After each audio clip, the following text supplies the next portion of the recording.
All right, so we have the Queen of Cups. All right, somebody, you're gonna be meeting somebody, if this person is already not in your life, okay, who is a person that's very caring, very, very caring, okay.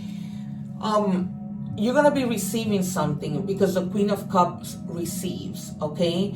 This person is somebody who is very emotionally mature.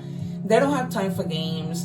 They're not about, being analytical, being head over heart. They are about the heart. They're loving, they're empathetic. These are people that are gonna be there for you. But I feel like somebody already offered you something. This could have been a gift, this could have been help, this could have been money, food, a fun time, whatever. They either offered it to you or it's coming.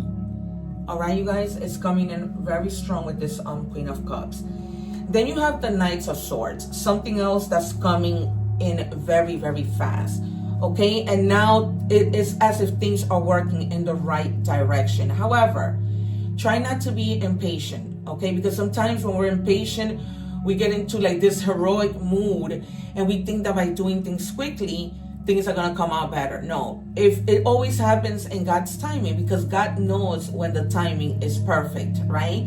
God knows when things have aligned. Don't try to rush anything. Try to have patience. All right, because I know for sometimes Capricorn, tends to be a little impatient, but for the most part, patient. I would say the Capricorns that I've met are patient. They're pretty like laid back, but they work hard.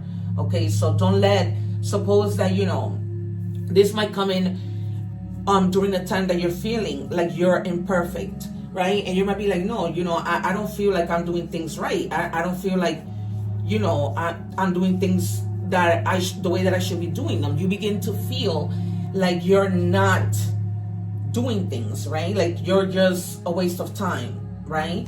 All right, we have the Wheel of Fortune. Things, I told you, things begin to come in and to work the way that they should. This is all about change. If things, and I told you about the number 5 being transformations. If things have not been working out in your favor, if you have felt the guilt of imperfection, it's coming. It's coming because there was never any imperfection. You were doing the best that you could, right? And whatever the best that you could was, this is destiny. The Wheel of Fortune is destiny, right?